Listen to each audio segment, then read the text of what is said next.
Good evening and welcome to OPC Season 2. I'm Kevin Walker, joined with me this evening, Matt, Pixie, Carol, as we round out the round robin number 1, week 3, day number 3. We got 4 matches lined up. And you actually drew this to my attention earlier, and I feel silly for not noticing it. Every single team in OPC Season 2 has a match tonight. The first one will be Mega Thunder playing off against Libalent Supreme.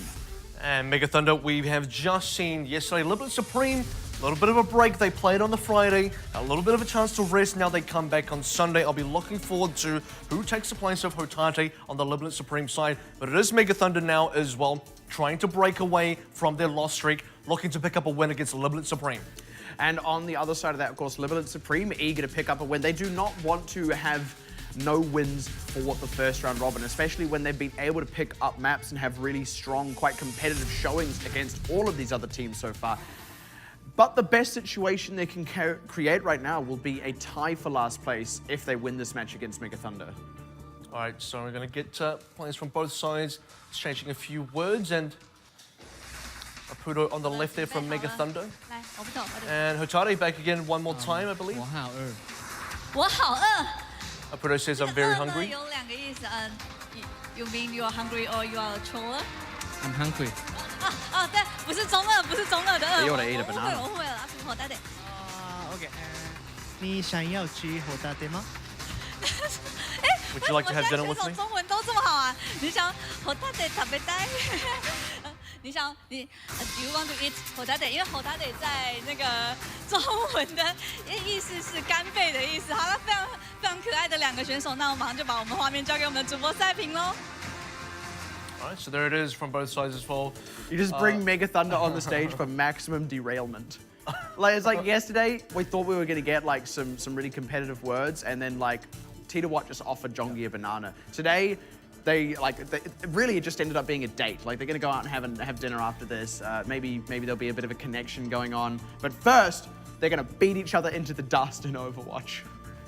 Well, Libalent Supreme had a great time with Machi Esports on the Friday as well. Not just we're talking in Overwatch, yeah. But also after the match. Oh, apparently they went out for a bit. So they actually also had a great time. They also actually had their dinner. So Hotate's not kidding, and Apudo's like, I'm hungry. He was like, well, let's do something about that. So I help you, you help me. Well, let's take a look at this matchup though, because Mega Thunder, for the first time these two teams meet, are going to have the home side, giving them map picks 1, 3, and 5, being Control, Assault, and Hybrid. Let's take a look at the scores as well. You can see there at the top, Flash Wolves Ardian currently tied for first. That will be resolved later on in the day, as will that third place tie between Blank AHQ and Hong Kong Attitude. Machi Esports trailing just barely behind in the scoreline, and then Mega Thunder and Libalent Supreme, the two teams playing off today right now. And like I said, best possible result for Libalent actually still technically lands them in last place because they would be tied for 7th, but their head-to-head against Mega Thunder would have them just above them, even though the scorelines would be even. They don't want to not pick up a single win here, but actually Mega Thunder really want to keep this win in the back pocket so that they can stay competitive across the second round robin, because picking up a loss here for them would make it very hard for them to remain mobile and push for top 4, which is doable for them in terms of skill level, but if you can't move up in the standings themselves, then all that skill just doesn't really mean anything. And the interesting thing about Mega Thunder is the one win they have on the scoreboard is actually against Hong Kong Attitude. So much like Hong Kong Attitude, Mega Thunder would have preferred to have swapped matches, taken maps off other teams as well during that. But unfortunately, they've copped another 5 losses, which makes their record 1-5. They're very close to Libalent Supreme, and now Libalent Supreme have the opportunity to make it 1-5 on both sides, or rather 1-6. And you actually pointed out something else quite interesting. The matches themselves are actually, each team is going to play the team directly above or below them in the standings. So you've got Mega Thunder and Libalent who sit exactly that, where that, what am I trying to say? Yeah, 7th and 8th, like exactly where those two teams that you see right now are in the standings. Same with Hong Kong Attitude Machi, same with Flash Wolves Ardian, and same with Blank HQ. Just bit of a kind of fun fact about the standings, I suppose. It's just how the tournament sort of is rounded out in the final round robin. Everyone just plays the team right next to them, which is great scripting, really. Which is exactly. It feels like a nice story kind of unraveling here. Now the lineup for Mega Thunder, Enzina back on this as well. And I want to say Enzina had some pretty good success yesterday. Now you look at the side of Libalent Supreme, Hotate is still on the roster for today. I must have misinterpreted the interview on Friday, which said that he wasn't going to be here, but maybe he's going to stay for the weekend, and this will be his last weekend of OPC, which would actually make more sense. Potentially, yeah. Or potentially his situation has changed and he will be staying on for the entire duration of OPC Season 2. We'll find out more details later on in the tournament, I am sure, but at any rate, this absolutely could be Hotate's final performance of this tournament, but him still being there is a big boon for Libalent if they are going to be losing him later on in the tournament. And I want to touch on the other thing that's at play here. You mentioned it, NZNR back on the Mega Thunder roster now as of yesterday's match against Flash Wolves, and really was a shining star of it. They are seeming to be avoiding the Doomfist without Moffat in the roster right now, since they're using NZNR instead, but his performance on Tracer was absolutely phenomenal and very consistent as well. So really, it's this neither here nor there thing, and ultimately I feel like we've got a bit of a return of the dynamic duo of NZNR and Aputo. And the question was yesterday, you know, with NZNR coming onto the roster, and certainly with Mega Thunder having the largest roster in OPC Season 2, what is the effect of changing these players up? We've also had substitutions in the form of White coming in and Kurtlis dropping off, so how does this sort of shape up for the team? And NZNR coming on, is this going to negatively or positively impact the team? They did still lose to Flash Wolves yesterday, but NZNR was not part of that issue. I have no idea what that gesture meant that Aputo just did. It's crying. It's a crying gesture. It's crying. All right. I was like, Write that one down. yeah, I've learned something new. I mean, you could just cry. Like, you could just poke yourself in the eye and unleash. You could actually cry. Yeah, I commit. But then it's not. But then it's not a comedic thing. It's just yeah, sad. on the side of Libalent Supreme Probably now. also doesn't help you play the game, but yeah. Not so much. So we speak of Hotate, but of course the other half of their DPS duo is Pepper, who you saw on your screens there, in Tank Darrington, and we talk a lot about this team having the potential to be picking up these wins. They've had very competitive showings, took a map win off Flash Wolves, and funnily enough, didn't win the control, but did win the hybrid, and they're actually the only team to have done that against Flash Wolves so far. On the whole, they've had very close showings and they've had these real shining moments, but they do just seem to have that slight difference in consistency and ability right now. It seems like a bridgeable gap, but on the whole, that little bit of difference is what's amounted to them currently being in last place. Well, the thing about, you know, saying that they have come quite close is I agree with that. In the actual maps themselves, they have looked close, but the issue with that is when you look at the statistics, they've only actually won one map. So every map they've looked close on, they've never been able to secure it. They've never been able to actually win. 1 in 18 is their map record so far. The only map they've won is King's Row against Flash Wolves, which is a pretty good feat, but where are the other maps? And the real big issue I see for this team is if they go 0-7 in the first round robin, who do they then get a win off in the next round robin? Because they've now set a precedent for themselves as a team that they can't win against any of the other 7 teams, at least not yet. Exactly, and it would also mean they would have to pretty much go undefeated if they were to then make playoffs after that. So, you know, ability to beat other teams aside, it really hurts their ability to make playoffs as a whole, and really, they would kind of more be in a race to avoid relegations than anything else, which again, I will say, is actually very achievable for this team. It's kind of unfortunate that they are currently sitting in last place because of the natural comparison that gets drawn to Sun Sister and Detonator Gold in Season 1, but this is a team that is far beyond the caliber of those two teams. It's just that you don't quite see that reflected in the standings right now, and it's that exact thing you were just talking about. Those map wins, as much as every map has been super competitive, they're consistently not getting it over the line, as opposed to being absolutely decimated like the previous Japanese teams in this tournament, but still, it doesn't count for anything if you're not constantly converting those into wins. And I think that's the difference between a team like Libalent Supreme and a team like Machi, who, despite being rather low in the standings, Machi have a lot of map wins. So that actually says a lot about this team and their ability to actually take a match win off another team, such as Flash Wolves. They went 2-3 against Flash Wolves. That could have been a 3-2 in their favor. The issue I see again with Libalent Supreme is not only have they not had a match win so far, they need closer series where it actually feels like, okay, this could have been a Libalent win. Go to 2 maps, go to all 5 maps and say, okay, we're going to lose, but we'll lose 2-3, not 0-3. And this here was their best showing so far, which was against Flash Wolves, where they did push it to 4 games, but you're completely right.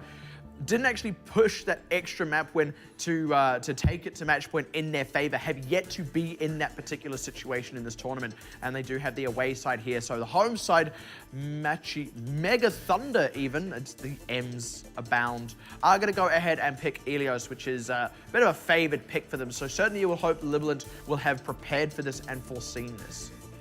Certainly hope so, because it has just been most recently played with great success. You've already beaten Flash Wolves on this map if you're on the Mega Thunder side, so you should be feeling rather confident. What worked for you yesterday, that should work for you again. Yeah, and the difference here being that's Flash Wolves who are tied for first, and this is Libalent who are currently in last place. And we do say that these teams are all very competitive with one another, but there is still a gap between those two teams, you know, in first and last. That kind of goes without saying. So absolutely, Mega Thunder are just kind of, you know, coming out swinging. They're bringing their A game here, and it's on Libalent to take that down. And the other thing to notice here is this is probably one of the weakest maps for Doomfist, which works absolutely in Mega Thunder's favor. They've been playing a lot of non-Doomfist compositions, especially now that NZNR is back as well. They have the pharmacy option in NZNR if they want to go there. They have the Widowmaker. We saw Apudo play that. When you look at the side of Libalent Supreme, if you're Hotade, you still want him on his best pick, which so far seems to be that Doomfist. I'm like in the nondescript Mediterranean island of Ilios. Lucio! There's actually a little thing that shows where it is on a map. It's like, I don't know that it's like exactly in Greece, but it is in the rough area. Yeah, it's where Atlantis is. It is Yeah, Atlantis. it's where Atlantis is. In any case, going to be coming out the door very quick, smart, and Pepper is going to match Apudo on the Widowmaker here. And that will be interesting because Libalent Supreme are dropping a Tracer for this, so the natural player that you want to have challenge the Widowmaker, aside from the other Widowmaker, is actually the Tracer. So NZNR can do that to Pepper, but not the other way around. And what we've really kind of got is this ability for Hotade and NZNR both to play on their big playmaking champions, or heroes rather, and honestly, I feel like instead of being a direct head-to-head, it's going to be which of those two goes off on the other members of the opposing team. And first up, it's Pepper picking NZNR, and T2Watt getting taken down by Hotade. So that kind of answers that question pretty quick. Smart as Libalent are going to be actually the first ones over this point. And Pepper killing NZNR is really fit as well because that's the one play that really gets Pepper, aside from Apudo himself. You actually see Apudo's point of view there. He was struggling to find really good angles. He's not on the high ground that you prefer to be if you're a guy like Pepper. Instead, Apudo's hanging out on the ground. He's not finding the shots he's looking for. Maybe he gets them now, but he is behind Pepper, who will get the Emperor Sight first. That is absolutely a factor. Not going to be too impactful compared to some of the other Ilios matchups we've seen so far where there have been Sombras, but that Infrasight It helps you against the other Widow a lot. Exactly, and that's the key thing here. In the mirror itself, it is a big help, and already it's Apudo getting pressured off again as NZNR unfortunately picked by Selene. This is actually a rough start already in the second skirmish from Mega Thunder. And it's not going to be too explosive a fight, shouldn't lose much more than this. Actually do get a return kill on Hotade, but they are probably going to have to back off from this. Unless actually they get a bunch of kills out of Apudo, but And the issue I am seeing out of Mega Thunder is they seem to be waiting for Apudo to get these picks first, and Apudo has managed to do enough damage on the attackers that have dived him that he actually picks up the Infrasight in time for Pepper to get his own. So now we are seeing both teams roughly getting ultimates together, but the rest of Libalent Supreme, who have picked up additional kills, are going to get theirs first on top of Mega, and NZNR goes down quite early again. that's a great dive onto Pepper and the body shot to secure it. But yeah, the Hotade NZNR 1v1 going the same way again. Now Hotade gets to open up with the Dragon Blade to try and close it out. Picks T2Watt, who is really the only dive pressure out of Mega Thunder, especially now with White losing the mech. And unless NZNR rejoins the fight and gets a huge swing in the pulse bomb, it actually seems Mega Thunder are just going to have to take this one on the chin and regroup with one last opportunity to fight. And they're only going to have one big chance to commit as well. There's been a relative low number of fights taking place so far. Within 86% of progress we've seen on this map, there's only been about 3 fights, of which Libalent Supreme have always roughly been dominant in so far. Mega Thunder constantly on the back foot, but that might just be an opening to get themselves a cap. It is, and Hotade had died before this, so he's only just rejoined the team as well.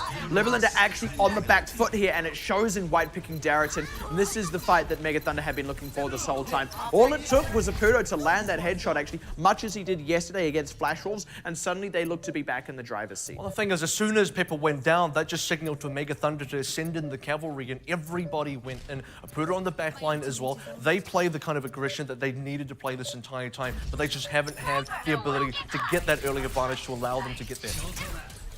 Now playing very far forward here, Mega Thunder. This is potentially quite risky, but they are looking to just get picks kind of cut off Libalent before they can get themselves set up. And Apudo has pretty uncontested high ground as a second headshot on Pepper. And already, Mega don't even need to go further in beyond that. They can just kind of take the extra time on the point itself and charge up more ultimates. Absolutely. Mega Thunder, Apudo, he used the Infrasight there as well to make sure he can get the kill onto Pepper, who now changes onto the Tracer. Feeling like he's actually behind, I probably agree with this. Mega Thunder took a long time to get get back in when Pepper was in control of the Widowmaker. Now the opposite has happened and Pepper decides he doesn't want to take it. Double sound barrier out, and the one advantage that Libalent now have is they get the extra kind of instant impact. Now with NZNR out of the picture, Apudo is going to have a really hard time putting a lot of work in this fight. Good dive by T1, but the Transcendence out from Selene is going to keep him safe through that. Self-destruct from White doesn't find much, but Libalent Supreme are allowed ultimates. Graceful can commit that Transcendence, and he does so. They trade tanks for tanks. Now NZNR can rejoin the fight, but Hotari could close this out with a good Dragon Blade as he opens up straight on top of Graceful. Can't really find any other targets, and Apudo, nice catch as they start to convert even more off the back of that. NZNR's Pulse Bomb pulling weight. They are just barely going to repel Libalent. That came really down to the wire. Absolutely, and it was so important for Apudo to pick up the kills because NZNR went down quite early, so for Mega Thunder, their damage was only going to come from Apudo at that stage. T1 tried to get the work done. He got put quite low, and Apudo picked up 3 kills in the middle just to put his team ahead. Now we've got a competitive fight. It's going to go 99 to 99. Yeah, very interesting indeed. And almost a completely flat fight as well in terms of ultimates. There is going to be the Infraside out, but there will be a Pulse Bomb from Pepper, which could be all it takes for Libalent to swing it in their favor. They're actually on the point, putting the pressure onto Mega Thunder, who had to go in, and in so doing, lose T1. Pulse Bomb does go wide from Pepper. Mega Thunder, bit of room to breathe, but they need to get a pick out of Apudo desperately. Getting the pressure on now onto Jasper and Keisuke both. Hotari in a bit of trouble, but it's Elk and White who get closed on, and Hotari and Darrington are just barely able to retreat with their lives. As the pin down on Graceful as well, as the cap goes back over the way of Libalent. No members from Mega Thunder to contest. Very competitive 99 to 99, but it is Libalent overcoming it in the final fight. And that last fight is an example of what happens when the Widowmaker doesn't hit those shots. You had the second to last fight, Apudo picked up 3. This time around, he got a mech, but after his own team already died. And you are also put in a situation where Apudo on the Widowmaker can't effectively contest that point. So everything, unfortunately, just went downhill for Mega Thunder there. And they never were really... They were going uphill, to be honest, to start with anyway, just because they had to come back from a 0% against a 99%. So a really big advantage that Libalent Supreme started with. What you basically get out of the Widowmaker is like 5.5 heroes in your team. You know, you kind of get half a teammate, but that is a half that has an extremely high potential to give you a numerical advantage by getting a single pick with a headshot. But Apudo off the Widowmaker now as they move on to Lighthouse. Not kind of to be expected. He's going to be on the Soldier.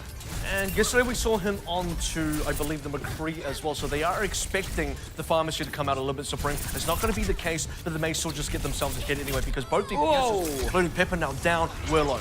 That was a very all-in fight from both of the Tracers. Both had recall not available at that particular time.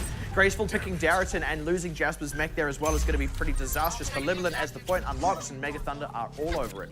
Absolutely. Good round of pickups as well. Good pressure by NZNR, locking Pepper away. And now it is going to be the Pharah coming out. Maybe a Mercy as well. So Lane swaps onto that. And Libalent Supreme may just be playing into Mega Thunder's composition here, which I am slightly concerned about.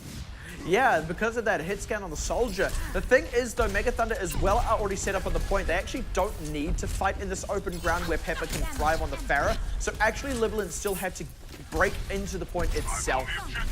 As long as they can lock down Apudo, this is certainly doable. Remember that Mega Thunder don't have ultimates yet, so timing is important. Libalent Supreme, get a fight started, get some picks before the ultimates become a factor. That's how they're going to win this. That was very dicey for Darrington, yeah, for a moment there, but instantly gets picked off as he tries to recommit into that, and that was just good kind of cleanup. Pepper does actually get a couple in here, but like I said, Mega don't actually need to engage him in this open ground, and now Pepper going on to the point himself, really just to die. And it's a good round of Saga kills from Mega Thunder as well. Note that they didn't use any ultimates there. They've just come online, so Libalent Supreme, the worst is not yet over. They couldn't secure a fight during the phase where no ultimates were concerned. Now they are playing into ultimates. They may just lose another 20 to 30% if they're not careful here, and suddenly that puts Mega Thunder in a serious winning condition. And they've got all the ultimates to support this. That tactical visor can be so devastating to Selene and Pepper both. That's an early transcendence from Graceful, and they go aggressive to try and convert. They unfortunately haven't found anything just yet, but the tac visor will close out on Jasper after he's demexed. They put a lot of pressure onto Apudo, but they're just kind of wasting time, and Darrington actually loses his life for that, and Apudo scrapes away. So that is again Mega Thunder picking up the fight when they're a little less ahead in the ultimate economy now, but really if they can win one last fight, they've got this.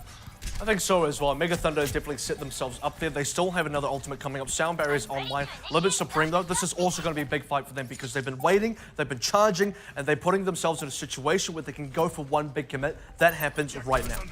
They need to get the res up in this fight, and if anyone goes down too early or if Celine gets picked, it could be all over Rover. But here's the aggression now. Keisuke gets picked. No res just yet. It may not be up in time to bring him back to life. Hotari not finding much with the Dragon Blade, and they step off the point because of the self-destruct from White. Well-placed Diva ultimate there. Just kind of the extra bit of zoning, and of course, Farah can't really get on the point herself, so Mega Thunder will tie it up.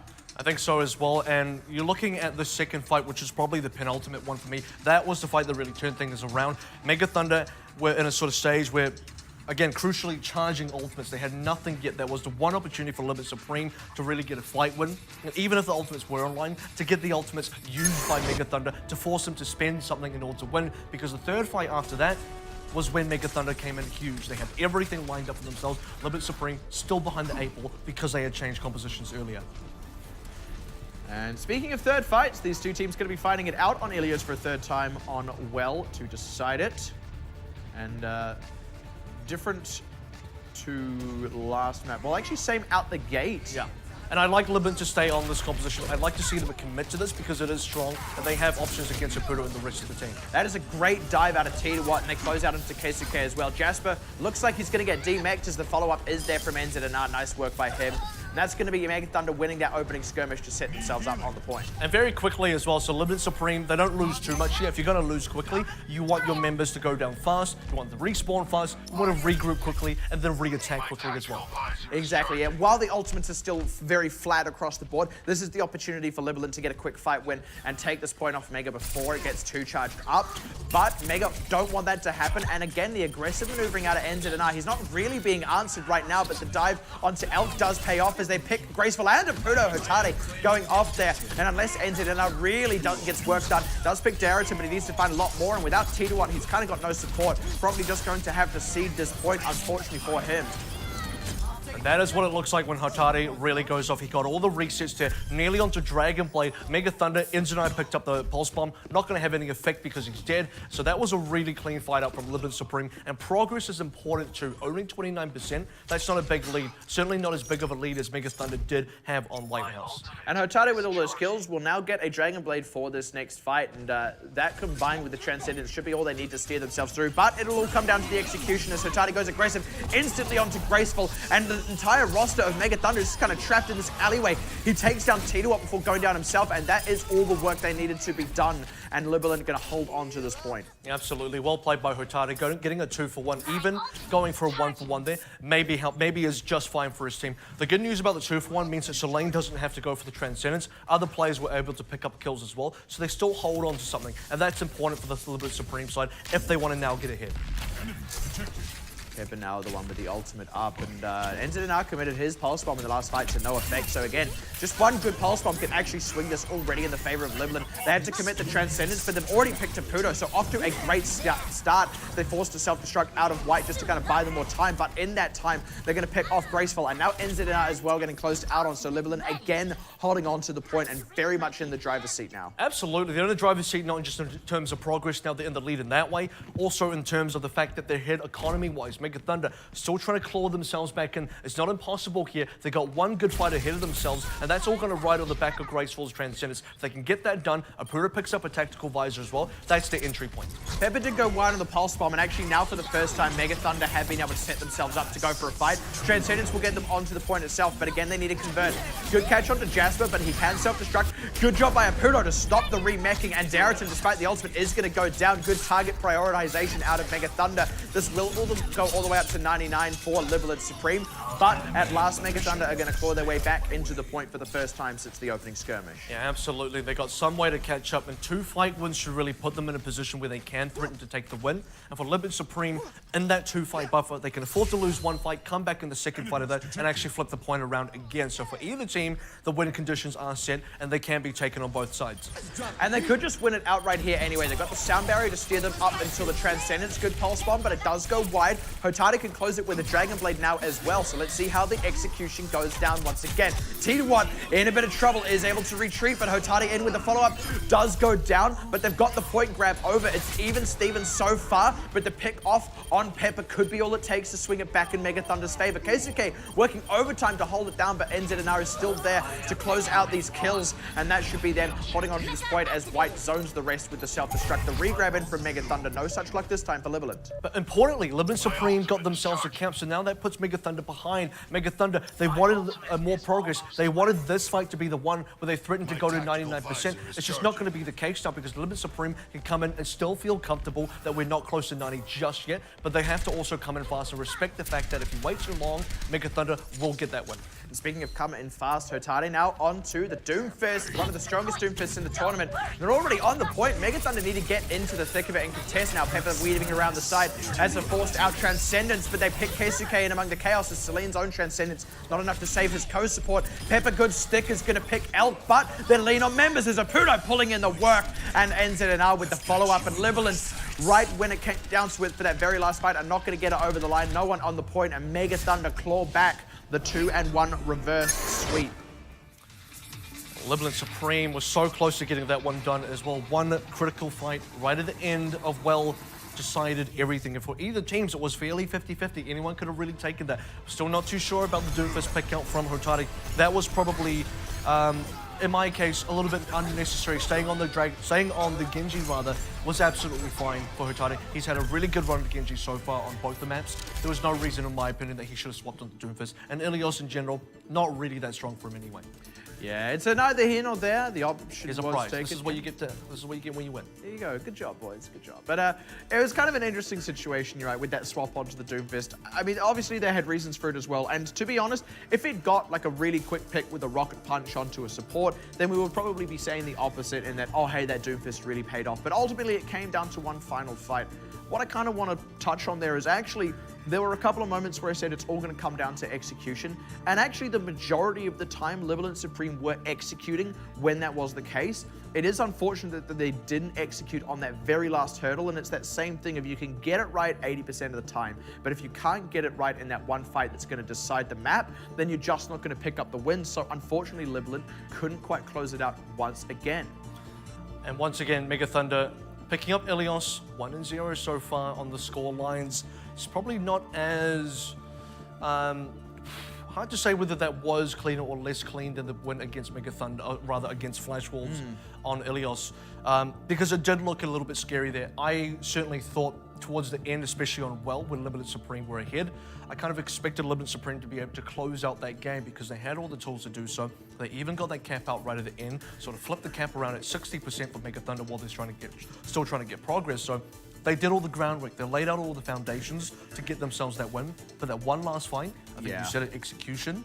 That was the key word, and they couldn't execute. Which is unfortunate. I will say in a sense that it ended up being a little bit more competitive. Let's go ahead and take a look at some replays now for what is the fight where Libalent actually took that point back on Well and controlled it for the majority of the match after that point. It was really quite difficult for Mega to get into it, and the execution, like I said, was there. You can see the follow-up they actually have on the members of Mega Thunder.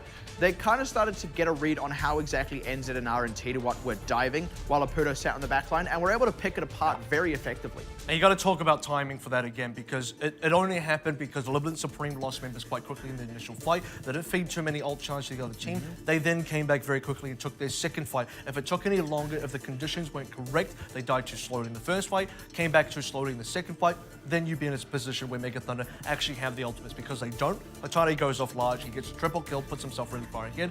Doesn't even matter that NZNR has the pulse bomb, can't really commit it. And I would say in the end, it ended up being a bit more competitive than Mega Thunder's match against Flash Wolves, because it was similar in that Mega Thunder lost the first map and then picked up the next two, but the difference with Flash Wolves is they lost the first one, won the second one, and then won the third one in convincing fashion, and just sort of got better and better as the series went on. This one was a little bit more kind of blow for blow. I would say there were some compositional issues on that middle map for Libalent that affected the overall result of that, and then once again we had a very competitive match on Well. Well, the next map pick does come through, and it is King's Row from Libalent Supreme. So both the maps that both of these teams have taken off Flash Wolves will be the picks they will pick against each other. And the significant thing here as well is, of course, Mega Thunder got the opportunity to kind of play their greatest hits there, pick up the Ilios. Unsurprisingly, did secure the win on that, as competitive as that match may have been. But now we come on to Hybrid. Libalent get the pick, and like you said, this is where they beat Flash Wolves. As much as this is normally a neutral territory kind of map, this time around the pressure is actually on Mega, and given that Ilios was actually quite close, really just came down to that one final fight, I do very much expect that Libalent can pull this one off. And the way that Libalent kind of lost that fight and the way that Mega Thunder won Ilios is very reminiscent of Libalent Supreme's entire journey through OPC Season 2 so far, which is you're nearly there, but you just can't get the win. And that's why they're sitting at 1-18, because the maps themselves are close. You get a situation where it's Ilios, you lose 1-2, and the last stage of Ilios could have gone either way, but they just never really closed out the maps. And this is why we're seeing a situation where it feels close, but the records and the standings never represent it. Yeah, exactly that. And of course, this is their opportunity to push us to at least 4 games, assuming they pick up the win here on Kings Row. But if not, then they're kind of back into Mega Thunder pick territory where they'll get the Assault pick. There isn't really anywhere in particular either of these teams can go, I feel, where they are far more favored than the other now that the Controller and by extension Ilios map is off the table. But counter to what we saw on Ilios, just because of that 1-game record against Flash Wolves, this is actually Libalent's match to lose here. This map to lose, rather. Now, Libalent Supreme, I would really be disappointed to see a situation where once again they come so close to winning. We go into the time bank, which I'm expecting both teams to have the ability to make it to the time bank here, if not a second time bank even, although it is Kings Row and it is Hybrid, so maybe a second time bank a little bit far-fetched. But point standing is you reach a deep state in this map, and then Libalent Supreme in the final moments do not cross over that line. You need to see Libalent Supreme have the ability to close out games, have the ability to close out maps, and put those ones up on the leaderboard. And actually there is something in there if we go into this time bank situation. And by the way, even if we don't go to it here, there is every opportunity we go to it on Assault. I will say, Mega Thunder, as much as they are currently 7th in the standings, are probably one of the best teams in this tournament to playing to the conditions of that time bank and playing to the objective itself. So that is an area where they can thrive. And actually in that situation, I feel like it would be on Libalent to overcome them. But interestingly enough, Libalent, their map pick, one of the few teams that opt to attack first. And definitely, I think they like to set the standard here. You get teams like Blank that like to defend first. Libalent Supreme, much more of an attacking team, and they feel this is where their strength is, and hard to blame them.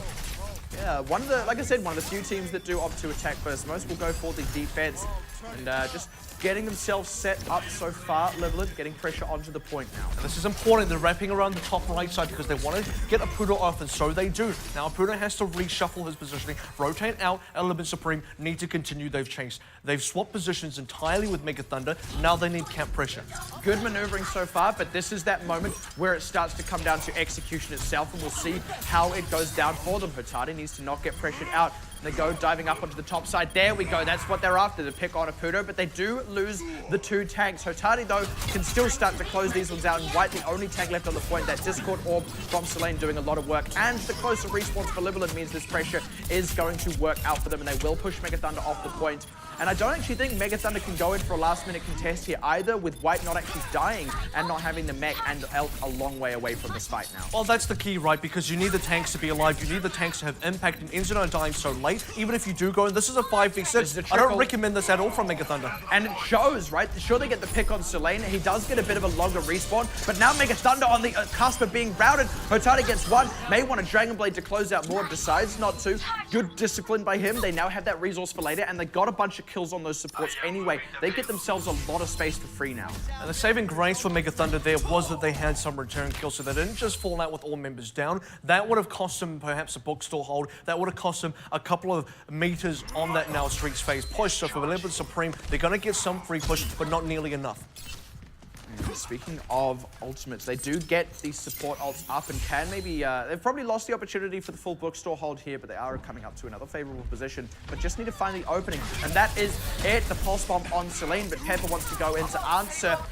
And Libalent need to commit some ultimates here if they want to start turning this one around. The self-destruct, I believe, forced from Jasper there. Actually, no, doesn't use it and is not going to be able to remech as Keisuke gets picked as well. And Mega Thunder just getting aggressive in among this as Tidawat blows the ult for no gain. That was probably the most unacceptable fight with Libalent Supreme because they lost all tempo in the middle of that fight. They had all the ultimates. Look at this, 6 up, and they somehow still lose. They didn't commit any of the support ultimates. They didn't commit on the DPS or the tanks as well. And they had the ability to. Mega Thunder, they wanted to get aggressive there. Libalent Supreme had an opportunity to punish, and it just didn't happen. Absolutely. Early Transcendence out of Graceful here. Keisuke matching with a sound barrier, and this time the self-destruct to come out of Jasper just to give them some positioning, but he gets picked before he gets back in the mech, and Darrington closed out as well. Apudo now going to close this one out with the tactical visor. Forces the Transcendence out of Celine, but Celine is only saving Hotate, who is not really getting enough work done with the Dragon Blade. They finally pick off Apudo, but Pepper can only do so much in this one fight. Actually does get Tidawat for good measure. They will have some decent respawns here, Libalent. They are actually coming in and picking up a few more kills, but they haven't dislodged Mega just yet. And this is why I say tempo is so important, because had Libalent Supreme committed the ultimates on this previous fight before, they would still be pushing the card now. Mega Thunder wouldn't have won that, wouldn't have had the chance to build up their own ultimates. Now this fight is a lot more even than Libalent Supreme had banged for, and they do still get that win, but it costs them so much to get there. Exactly. They finally dislodged Mega, but you're quite right. The cost of it was high, and not just in ultimates and tempo, but also in time itself. It's not unfeasible for them to get a full cap through and have plenty of time for the time bank, but they really did get stopped up a lot on that streets phase. Absolutely. So I think time is absolutely the most important thing. You notice that the tempo of the ultimate economy is definitely important. Oh, time great matters more. That was a great defense matrix out of White to stop up the pulse bomb that was right on Graceful aside from that. But Tidawat getting picked by Jasper anyway. Darrington going aggressive now to try and create the space and buffet these members of Mega away from contesting the payload. It gets good pressure down, but he's not converting anything, and in the end goes down. They do trade onto NZNR and start closing out on White. Tidawat only just rejoining the fight now, and that is a good pick on Graceful, who opted to not use the Transcendence there. Self-destruct from Jasper to secure it, and that will be the point B cap from Libalent. And overall, a very good stall from Mega Thunder. Despite not winning that, they not only stalled the card up for a decent amount of time, but they got all the ultimates out of Libalent Supreme as well. A couple of Libalent Supreme ultimates will be coming online, but Mega have them to match. And this is now where it gets scary, because Mega Thunder can actually get this full hold. They are ahead in terms of ult economy. If they rotate properly, they can rotate to a way where they just don't lose. Yeah, it's really on Libalent to try and push through this one adequately. That's the one way to do it, cutting down Apudo, mid-tactical visor. And the Transcendence from Graceful was good, but it's now out of the picture. Soundberry doesn't quite save Jasper. They try to put the pressure on, have the ultimates to do so now, but they needed to do a lot more damage than they currently are. Not quite able to close out on White. Tidawat kind of running rampant now. They get a couple in the mix, but this is just running kind of even. They're getting a bit of payload progress, but it's probably not going to count for too much because Mega is still their defensive territory. And that was probably a poor fight for Mega Thunder, because Apudo, like you sort of mentioned, he got taken out during the tactical visor. You need these tools to come online. You need to have high impact in some of these DPS ultimates. That was just not the case. So Mega Thunder, they've rotated poorly. Now they're in a position where they just have to stall the card up for a long time, get the ultimates out of Libalent Supreme, and reinitiate that rotation from ultimates. And frankly, neither of these teams are getting exactly what they want out of these fights, but this is the opportunity now for Libalent to get a lot. The self-destruct going to come out from White to create space, but no picks. Just gets back in the mech as a good pick on NZNR. Very far ahead in this fight now as Hotate closing out even more. Still has Dragon Blade to close out on the respawners as they come out the gate. Good discipline holding on to that as he picks up White as well as the mech in a single strike there. Now looking to hold these members in the spawn with that Dragon Blade. Look for him to go in on Apudo. Needs to respect the tactical visor though. Yeah, already low and forced back into the base. His Transcendence is out, but Mega Thunder a split, and now Hotate goes. Has to deflect up a ton of that tactical visor, but the tactical visor itself not getting too much done. In fact, not closing out a single kill until he gets Celine right at the very end there. And Libalent still have the resources to go on sound barrier to keep them secure through the rest of this. And Graceful onto the made a stall, but he's not even going to touch the point. And 1 minute 36 this will be what Libalent have if this goes as far as time bank. And that was very competitive from both sides. I think if you're Mega Thunder, you have to be somewhat pleased about the amount of stall time you had on that card, because the one thing for Libalent Supreme that was an issue was they never had a good time. They cap out the full map for 1 minute 30. Probably not the best time you've ever seen on King's Roar, but they do get it done. They set themselves up to win. They had the Dragon Blade right at the end. They secured it with the sound barrier as well. Found the right targets. Apuro couldn't get any kills with the tactical visor. I think he got one, but it just isn't enough. Not when Hotari is cutting up your back line. And we had this really interesting situation where both teams were getting these slightly favorable situations, but not getting big blowout wins. And, you know, sometimes, honestly, you get a situation where a team would kind of win the fight, technically speaking, like in terms of sheer numbers of people killed, but not really have the position to capitalize. And on the whole, the teams brawled a lot for very little gain.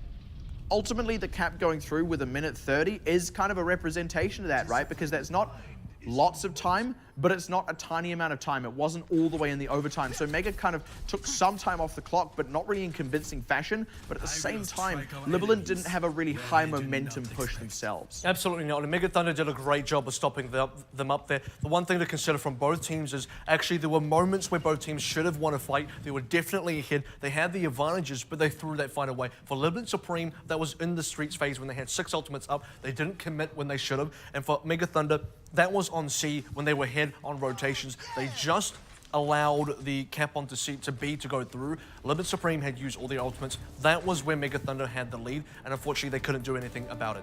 Now on their own defense, Libalent Supreme, let's see if they can equally stop up Mega Thunder, slow them on the streets phase, perhaps stop them all together before the cap comes through. Or will Mega Thunder be able to push it to time bank? And neither team is going to be opting for the Doomfist that they have run so many times onto King's Roar. It's going to be both teams going for the Tracer Genji. Heavy Dive is the name of the game. So far, we've seen Hotari actually really shine on that Genji today. Apuro has not played it yet, but he is a fantastic Genji in his own right. So really going to have to see how this Clash of Titans, as it were, works out. But first up is actually Pepper taking out his counterpart. So Mega Thunder just going to back off for a moment. And I think positioning was key there because Inzidana was so far ahead of the rest of his team. He was already around the back of that statue that you can see towards the cap itself. The rest of Mega Thunder still hanging around in that front gate before the Alderworth Hotel. So 5 people behind, 1 person too far ahead. Now going very aggressive around the side here, trying to split up Libalent, and it works as they dive onto Selene, but the trades are there as Hotari and Pepper get aggressive. Respawns do ultimately favor Mega Thunder, and they're still closing out on these tanks now as they pick off Darrington, so they want to stay in this fight. Titawat in a bit of trouble, but he's getting the damage down. Will finally drop to Hotari, but he gets traded out, and that should be all it takes now for Mega Thunder to properly dislodge Libalent. Titawat did such a great job there. He had the opening kill, he stayed alive as well, allowed the rest of his team to rally up behind him, and for Libalent Supreme, they couldn't find the counter trades, and now this should just be a full cap on out from Mega Thunder. It's good forward pressure by Inzidana. Yeah, very good. I might expect a pulse bomb commit.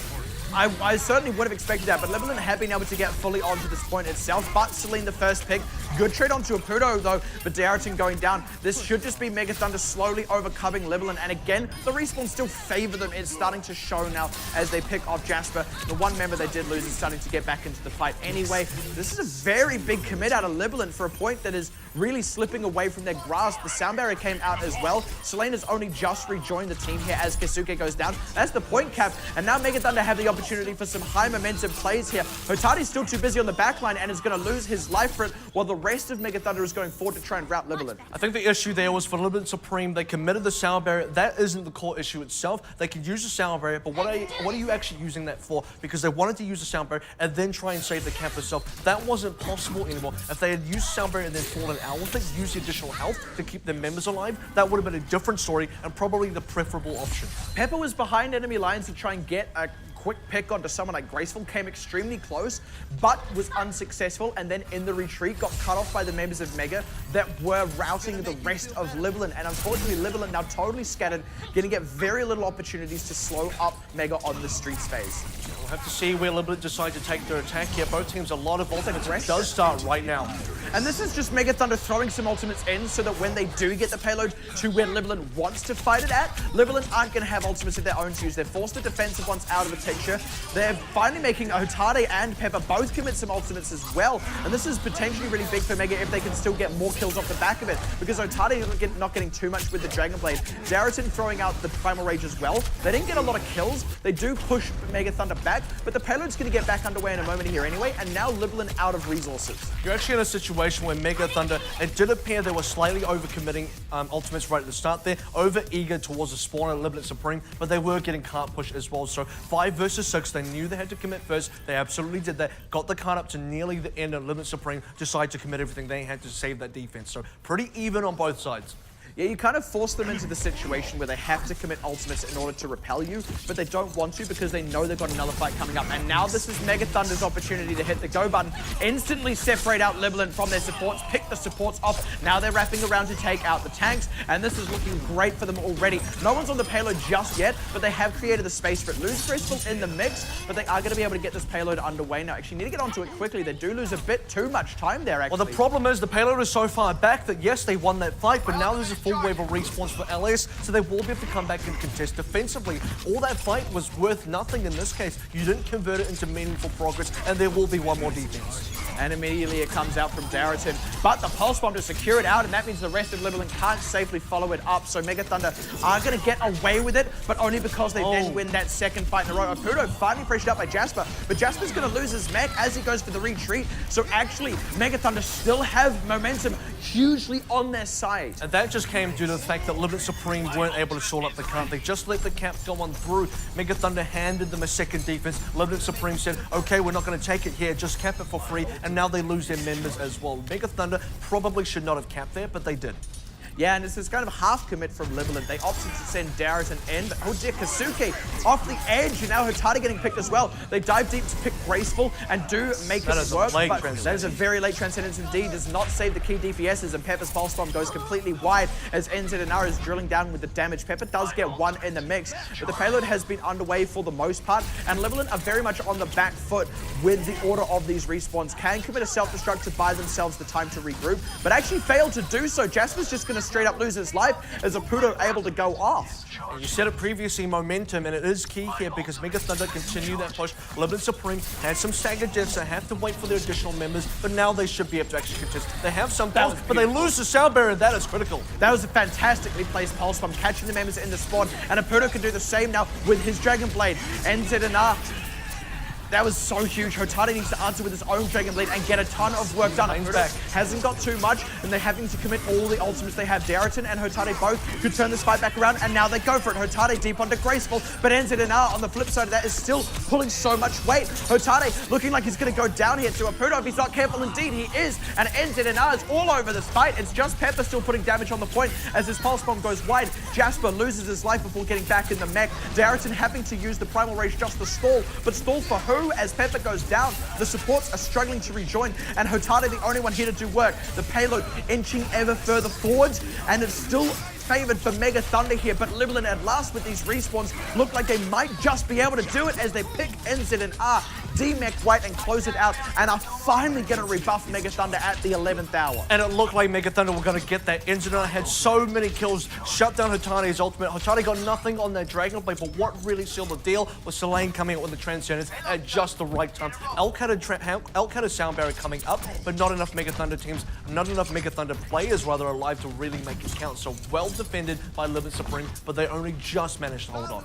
And that they have managed to get the clock lower than their own cap time, which is good news in terms of the time bank situation, but this is still very doable for Mega. And insta-give on Selene plus Hotade down. Libalent already looking rough as Apudo cleans up the rest. Keisuke going to go down, and it is just Jasper. No one going to be able to contest. Surely has to be. Hotade will be able to come flying out of the base to get a bit of a contest. In fact, as will Darrington, but they're not actually on it, finally getting into it with Selene, but they're just getting picked off as they come in to reinforce. And Mega Thunder bang smack on a minute, so no extra time going to be given over to Libalent Supreme in their own push. but Mega Thunder do actually go into time bank with the lower time, despite having the high momentum streets phase. And I think for Mega Thunder, they have to be a little bit disappointed with that time because that final fight should have been theirs within all reason. They just couldn't close it out quickly enough. Enzone had the big carry pants on there, killed about 3 members, but they couldn't secure it on the rest. They couldn't get the cart win, the cart push before Selene's Transcendence came out, and that's what made all the difference at the end of the day for Libalent Supreme. Despite what was so difficult in the final moments, Libalent Supreme, they do start out with a greater time bank, and that's going to count for something. In fact, I believe, if I'm not mistaken, it was against Flash Wolves that it was that time bank that counted for something. So, no, I think against Flash Wolves, they held. actually, yeah, they held streaks. before B. You're quite right, and had pushed it just a little bit more than that themselves. It actually came quite close, but yeah, at any rate, it does show that their defense can fully stop up Mega Thunder, and indeed, they actually came quite close. Really, I would say they were one fight win away from fully repelling Mega Thunder. Had it not been that pick on Selene, would have been a different story. So now we are also in that sort of story arc where, once again, for Libalent Supreme, they have the lead here. They are so close to winning this match, but can they close it out? They have a 48-second lead. What are they going to do with that buffer time? This is now where Libalent Supreme need to prove they have the ability to win, or it's going to be another one map away from Libalent Supreme. A full hold here on point A would be huge for them, would mean they only have to cap a third, and that it should absolutely be their goal here. But good maneuvering by Mega Thunder to completely split up Libalent. And again, with those favored respawns, they are okay with Graceful going down, but now Libalent have weathered the storm, start to bite back, picking off a couple of members. Great work done by Hotare there, who is a little bit low, but Apudo is getting his health topped off, but is trapped behind enemy lines. This is not being reflected in time on the point. They've lost half the time here. They are finally beating back Libalent, but they're going to cap with absolutely no time to work with in the streets phase. And that is a bit of an issue because they have to start the cap, and they've only just started now. Libalent Supreme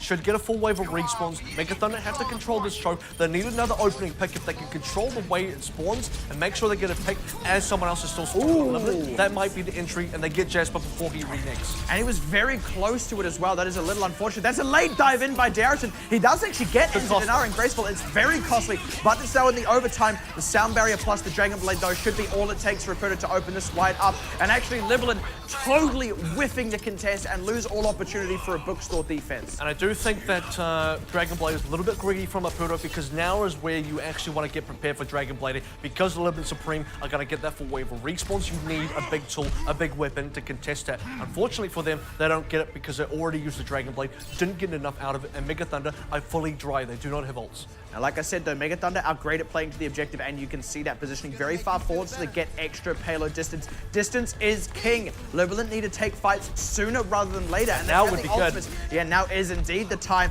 as Tidawat looking to get onto the backside to contest out the healers. Hasn't found them just yet, but Libalent aren't converting any of their own. Finally picking one on Pepper. Apudo trades down his counterpart, though, and this is still anyone's fight, but they're finally starting to get the extra kills that matter as Apudo going to be pressured out of the fight. Darrington Primal Raging to give them a lot more time, and Jasper self-destruct to create the space as they convert onto Graceful. Selena in with the reinforce now. This is still totally anyone's game, but Mega are at the point where if they step off the payload, the overtime will disappear very, very quickly. They need to respect that, and Pepper knows it. He's putting all the pressure onto the backline as NZNR forced out of the fight. Tidawat stalling for time now with his Primal Rage, and no one's converting the kills just yet, but Libalent short of this Pulse Bomb and Dragon Blade don't have the resources to stall. They just need to get the kills out of Hotare now, but he's going to get stuck in the midst of it. Finally gets White Smack out of the picture as Pepper converts with that Pulse Bomb, and they do get the kills. Apudo, though, last minute hurrah. Is it going to be enough to stabilize and get the payload back underway?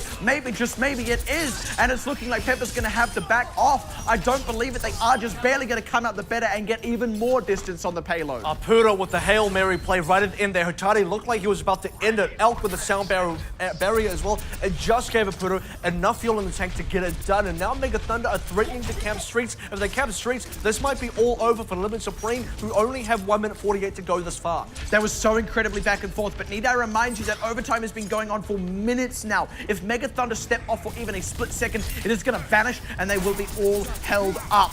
Tidawat looking to go aggressive, the sound barrier to get Libalent in the fight, but it is Selene going down first as Cap goes through. They stepped off the payload, Libalent, and now Mega Thunder keeping the momentum on their side. The self-destruct from Jasper to try and create some space, but it's probably not going to be enough. Darrington looking to stall out with the Primal Rage, but the damage is all here out of Mega Thunder as Tidawat, Apudo, and NZNR are putting down tons and tons of pressure. They're going to get even more distance as they demech Jasper, and Libalent have to lick their wounds and go for another fight still. And this is, remember, still only snowball momentum coming up from Mega Thunder. That's all they've got to work with. And Libalent Supreme, they just need to stabilize one time and it's all over. This has to be where it is. There's no way you can let this be another cap. But they have the ultimates to push it through Mega Thunder, and a very early transcendence from Celine just to get the team into the fight. They're finally all here, but Aputo's going to go aggressive with the Dragon Blade, but he loses his life to Darrington. NZNR trying to hold down the fort for his team as Pepper is zoned out of the fight. Now it's Hotate's turn to get zoned out, and NZNR has been going off this whole time. They're still converting these kills. I do not believe it. This is massive out of Mega Thunder. Drilling down the tanks as well as they demech and take out Jasper is just Celine. They're going to get all the way up to threatening to fully cap out in overtime. This is the best I've seen Mega Thunder play yet. They are just so on top of everything. Libalent Supreme running out of all option. I think this is definitely looking like it might be a cap. You have to be able to get on right now. Where is Libalent? Where is Libalent? They were all alive. Pepper, the only one there, did not go for the point and got picked off. I don't believe it. Mega Thunder nearly got stopped up on the streets phase. That has got to be one of the most nail-biter fights we've had so far this season, and they then win that and push it all the way through. This is now a huge ask for Libalent Supreme. Yeah, never get complacent, never get comfortable, because just when you thought it was all over, Aputo and Elk had something else to say about it. A fight that should have ended at the box, or a fight that should have been a victory for Libalent Supreme, who should have had the hold before the cap even went through on the second, let it on the third cap, is now looking like an insurmountable task for Libalent Supreme to do on their own attack. And once again, Libalent Supreme in the same situation they always seem to be in. At the top of the time bank, they were favored, had almost double the time of Mega Thunder. But when push came to shove, the execution failed for this team, and now they are the ones vastly behind. And I think the A is where the story really started, because it was a bit of a strange hold and attack from both teams. Libalent Supreme decided to fall back very far on the streets phase, despite Cap A still being open. They had a situation where Mega Thunder as well were chasing very deep past the Cap A into the bookstore area. And by the way, no one was capping during this time. Both teams traded very equally, but I did expect Libalent Supreme to come back a little bit stronger. Spawn slightly favored considering how pushed up Mega Thunder were, but it just wasn't the case. The one saving grace for them is if they can catch point A quickly, then they will actually have some clock left as they get started on the street phase. The overtime won't be as devastating. But that is the issue, though. The overtime, we will 100% be going into overtime if Libalent Supreme want to be capping all three. And they have to be able to do that with the same kind of momentum that Mega Thunder did. Taking their time on this wrap around, and Mega Thunder, this is exactly what happened to them last time. This time, they've kind of learned, wheeling around the position, didn't quite catch Hotate on the setup, but now it's Libalent's opportunity to go. And where you'll see them really learn is whether Aputo gets picked out here or not, because Hotate is on the hunt.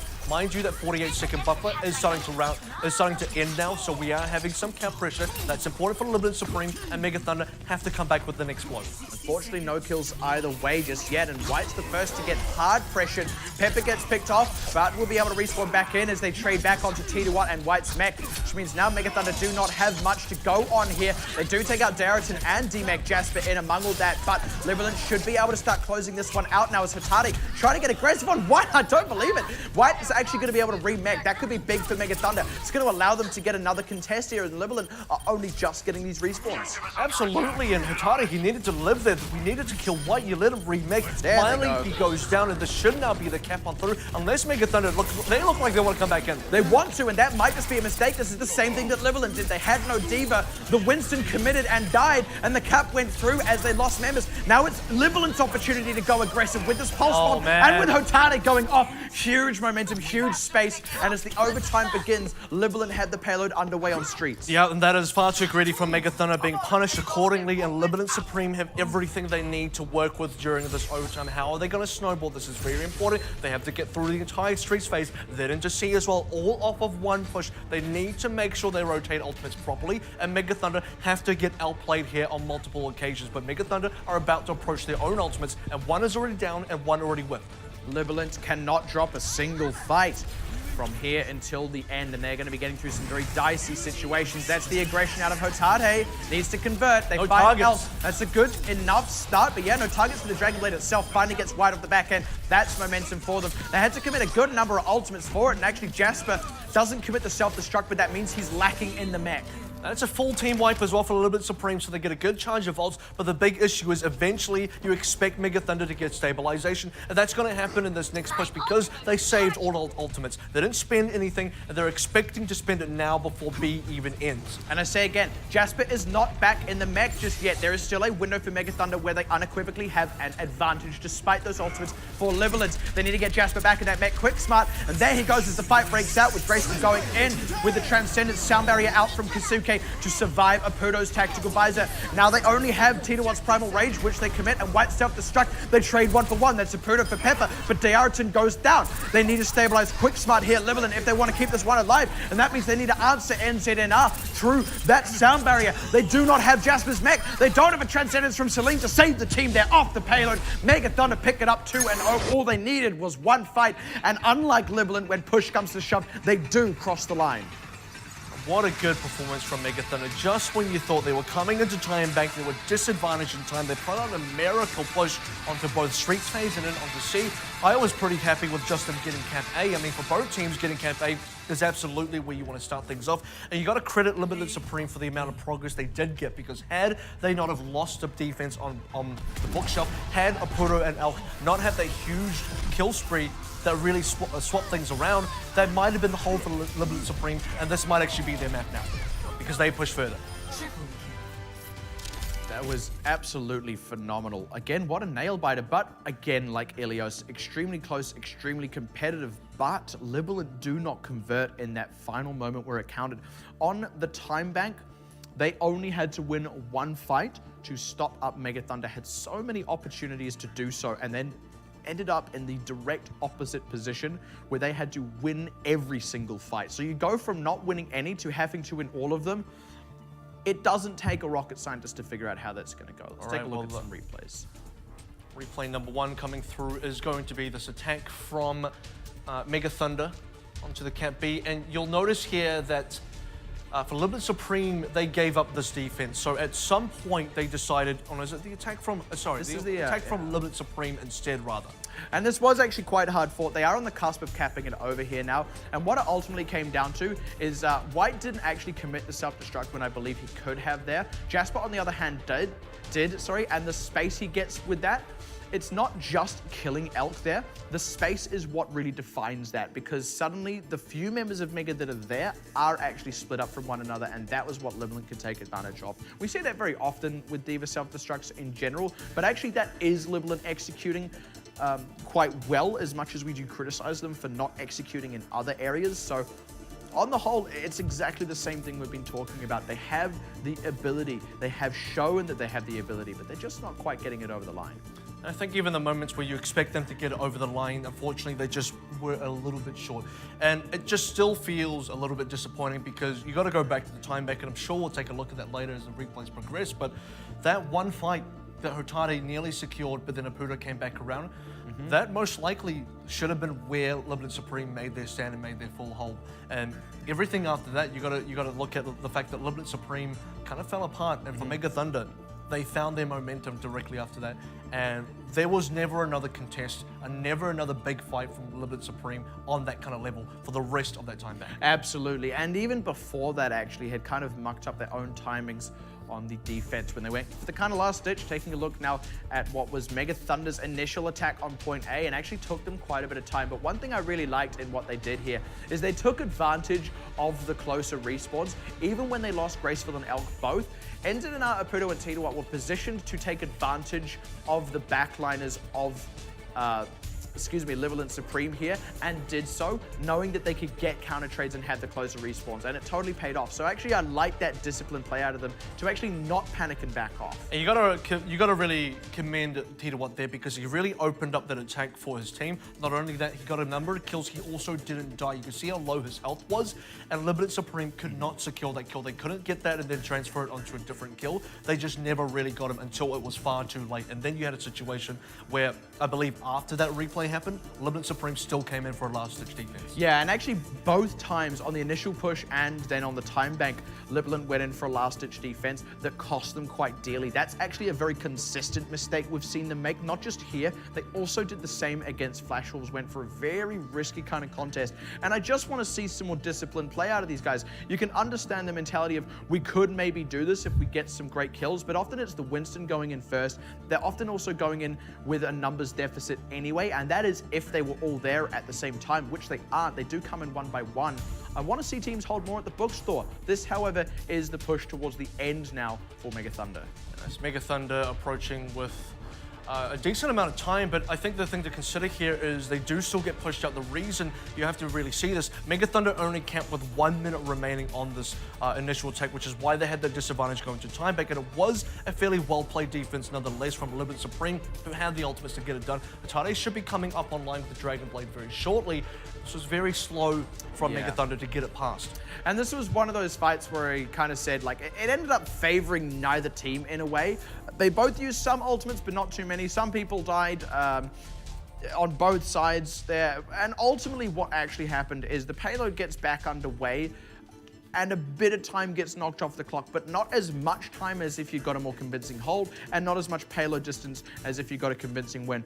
On the whole, it did amount to Libalent having more time in their own time bank, because they did shave off that extra little bit from Mega Thunder, but I'll be honest, at no point did it really feel very convincing, in fact, from either of these teams on that defense. Well, it was that that last push from Mega Thunder where they had a really big contest. Kind of almost mirrors the recontest from Mega Thunder on their time bank, where it looked like Atade and his crew were going to win it, and then Opuro and his came back instead. The opposite was happening on their initial attack for Mega Thunder, where it looked like Mega Thunder were going to get across the line, but then Libalent Supreme came out right at the last minute, forced Mega Thunder back, and Mega Thunder couldn't get it until the 1 minute mark.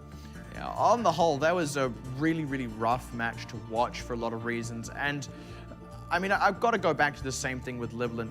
Even from the start, it kind of was their match to lose, and now they've lost it. I mean, you've got to look at what that says about this team in general. Really, it confirms the things we've been saying so far, but this should be their most competitive game of the tournament so far, and unfortunately, they are currently 0-2 down, about to go into Mega Thunder's map pick. And that is certainly very unfortunate, but it's not over just yet for either team, as there is still at least one more map to go. A best of 5 series between Mega Thunder and Libalent Supreme. We'll see what happens after this break.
Thank you for sticking through that break with us as we're about to head into map 3 of the series. Mega Thunder taking on Libalent Supreme in our first match of the evening and our final day of round robin 1. And it is Libalent Supreme currently 0-2 down. Mega Thunder picking up first Ilios. Now King's Row just been in what was a pretty intense time bank. But despite that, it is still not over for them. They actually need to keep it up and push it over the line now in Assault, which will be Mega Thunder's map pick. And Libalent need to really recover quick from what ended up being a bit of a crippling loss on King's Row. I mean, we said it from the start, it was their match to lose, and they lost it. And for Libalent Supreme, the takeaway here and maybe the silver lining is they are always in a position where they can actually win. So that's something that's very positive for the team. But once again, you look at the storyline of this team across the entire season 2, they've consistently been in a situation where they have the ability to win. They just haven't managed to cross the line right at the end. It's like when you're in a race and you get to the last meter and somehow the other guy takes you over every time. Yeah, exactly. You know, run through the finish line, not to the finish line. That's kind of bit of the story of Libalent. Now this map pick, not at all surprising, Volskaya Industries is going to be the way to go for Mega Thunder. Very confident on the Sombra play, and they run all kinds of team comps on this map.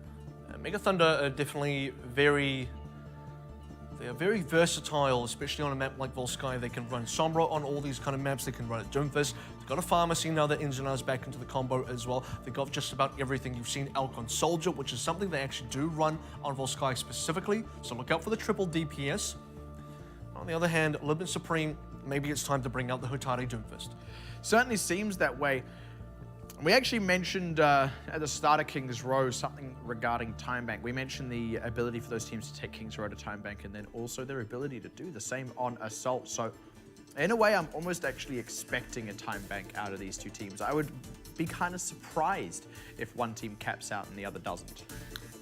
It's certainly going to be a difficult task, I think, for both teams, but I think both teams have the ability to get there. I expect a time bank on King's Row. In fact, I even joked that there was going to be a second time bank, and Apudo and the rest of his crew on Mega Thunder nearly wanted to go to the second time bank, and Libalent Supreme... They did it. Actually, they got the work done. Libalent Supreme actually had a very good push themselves, so we could have actually seen the second time bank. That wasn't a joke for the teams.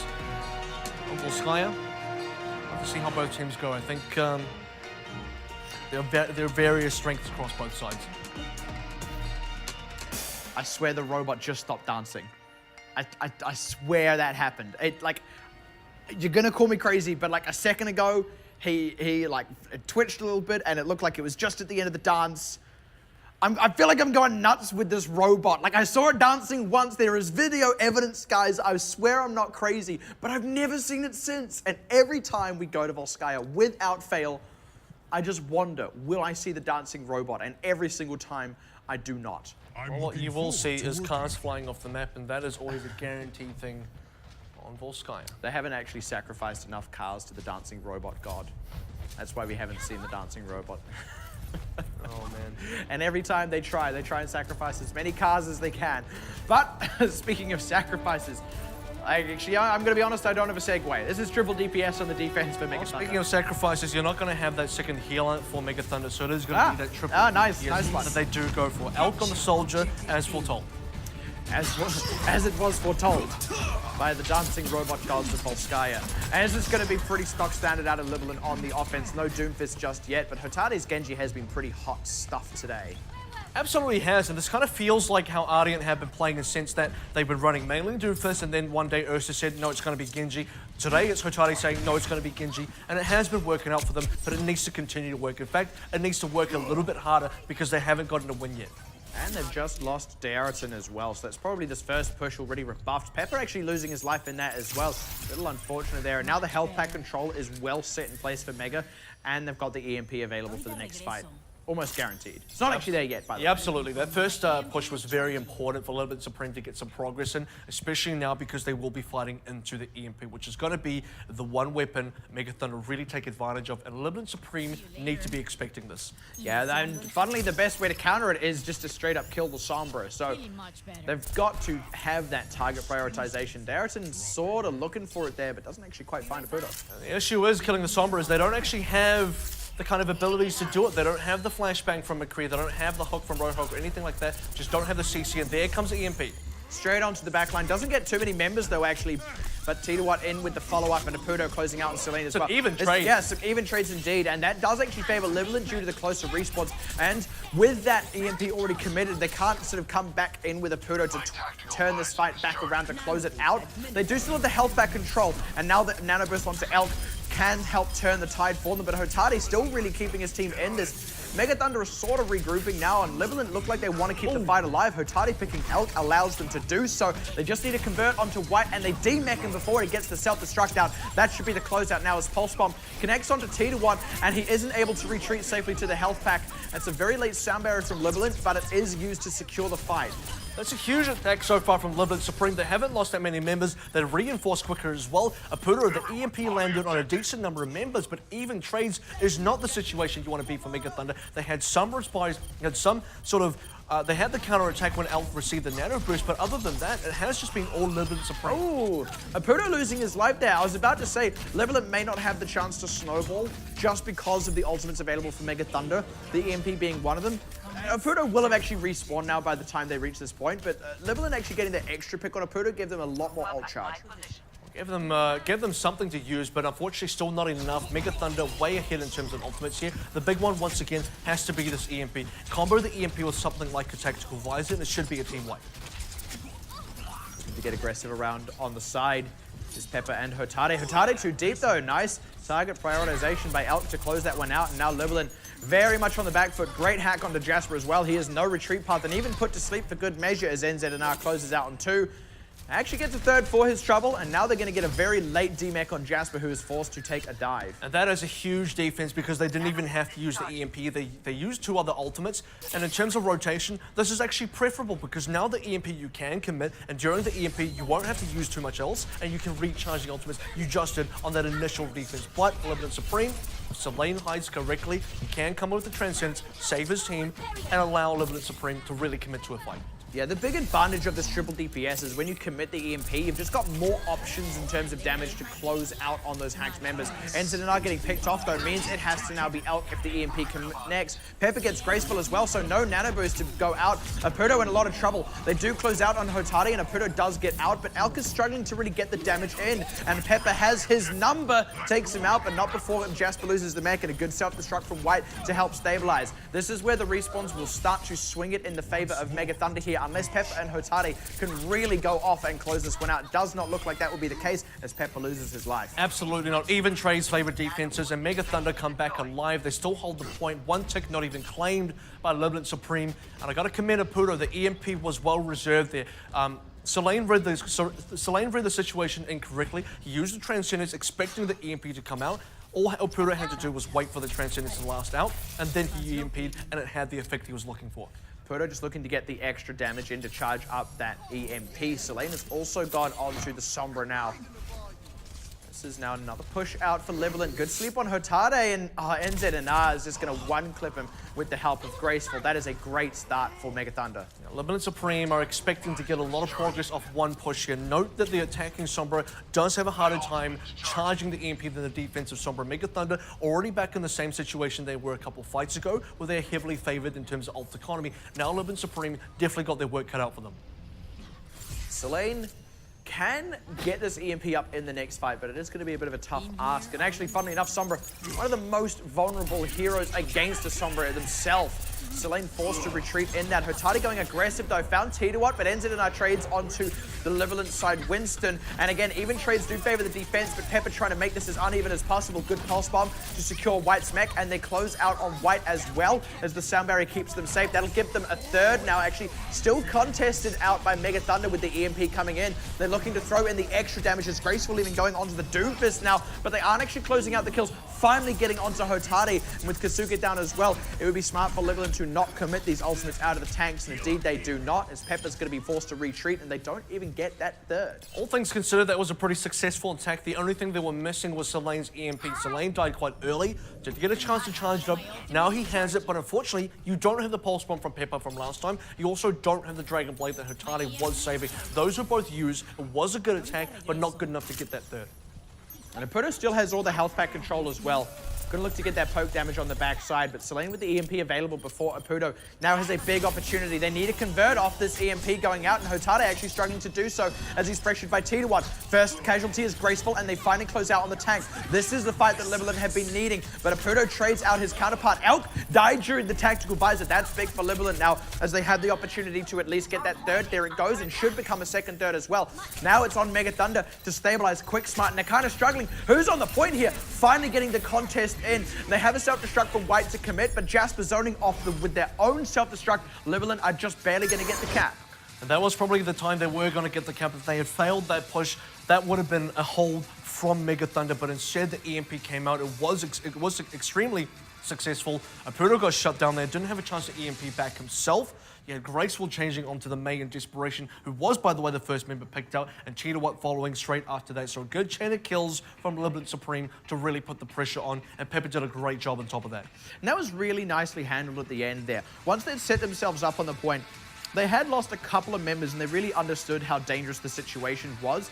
So they drew out the members of Mega that were still in the fight, made sure they were well away from the point so that the self-destruct could zone off the members that had just respawned. They were actually even in terms of numbers of people alive at the very end there, but because of how Libalent played it, they forced Mega Thunder to stay off the point, allowing the cap. That was actually very, very nicely handled. Absolutely, and Elk unfortunately couldn't get anything done with the tactical visor at the end as well. Just wasn't in the correct position, tried to get the flank, not enough impact, and very big staggered kills on the Mega Thunder side as well. They were just all sort of respawning one by one. So good sort of, good kill timings on the Libalent Supreme side to enable the fact that all the trickles were going to come in from the Mega Thunder defense, and it just was never going to be good enough.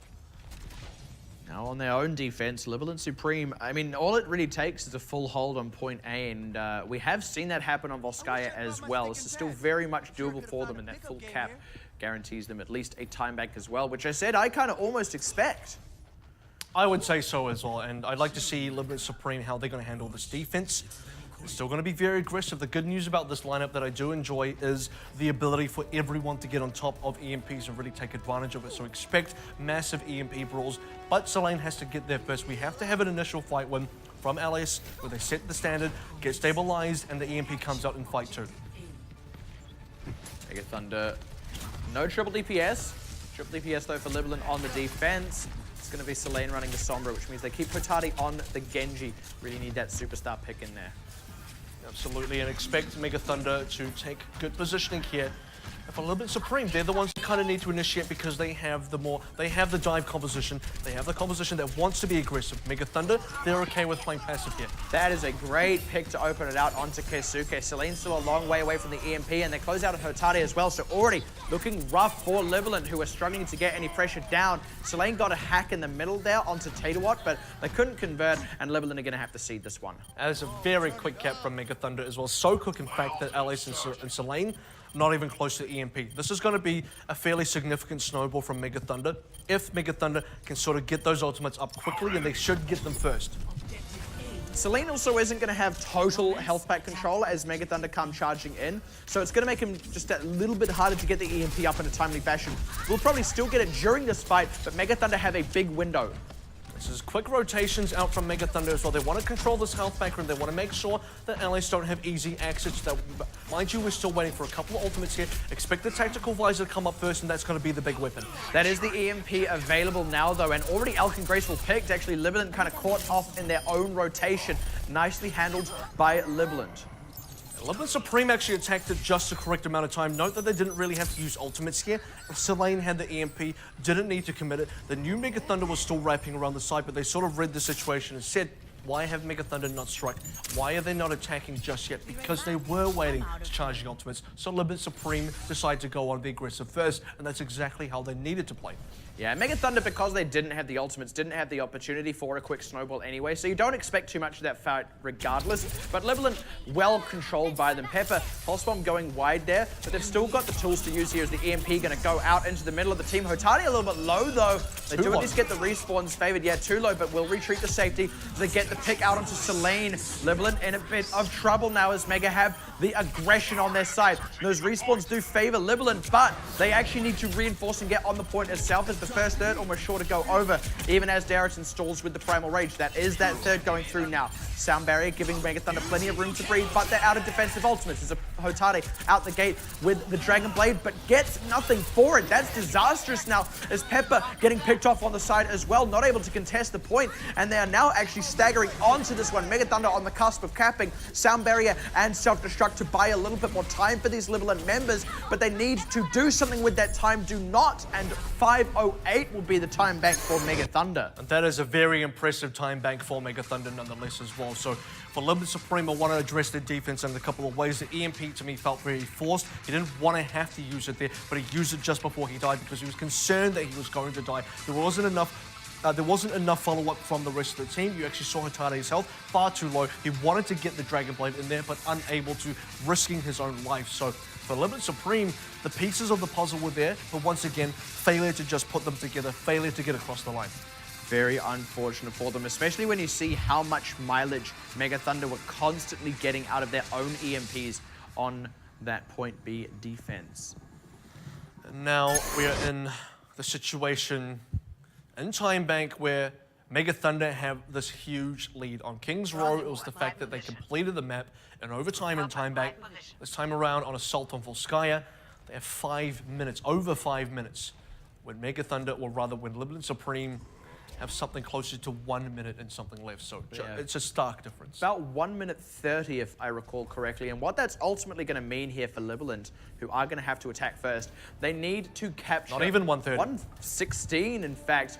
They need to capture point A in one push and then get as much progress on point B as they possibly can. Hopefully get a full cap, but if not, at least a third. Yeah, they have 1 minute 46 to complete the entire map, including both points. So I think the expectation here is to get a cap A and then maybe 1/3 onto B, assuming they're not going to complete B, as it is very difficult.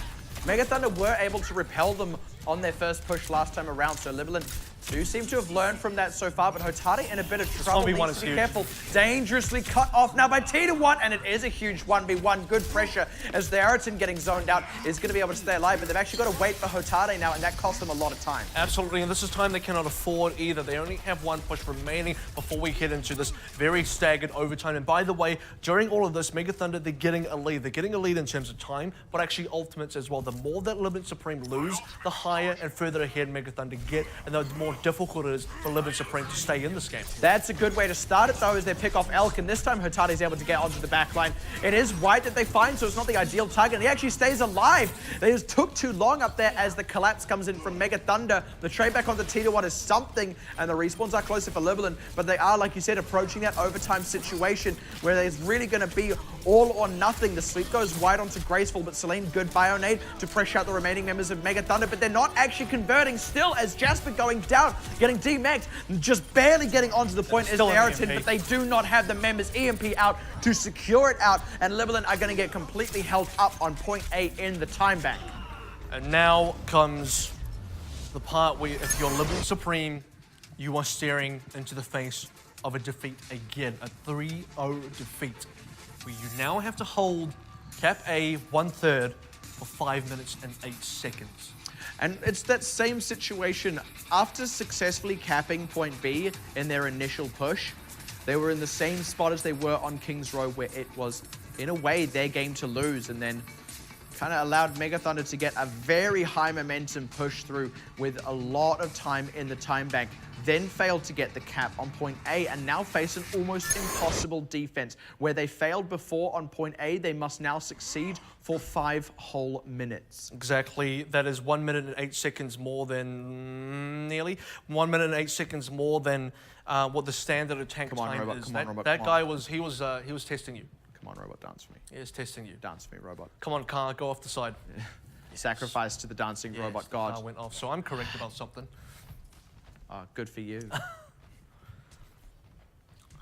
Also really good for Mega Thunder right now. Again, 5 minutes and 8 seconds is an absolutely insane amount of time to attack onto A to only get 1/3. They can swap compositions multiple times and not have a really good impact. The way for Libalent Supreme to hold on to this is to massively snowball the ult economy. If they can get an ult economy rotation going where they're consistently so far ahead, spending very little to win fights, it's doable. But otherwise, man, it's hard.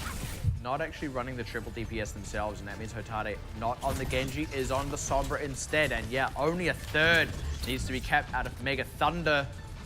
It is now their game to lose. It is pressure on for Libalent Supreme. This is where they keep it alive or lose it altogether and fail to pick up any wins in the first round robin. I think if you're Mega Thunder as well, you can't be too comfortable in the situation. You know you're ahead, you know you're heavily favored.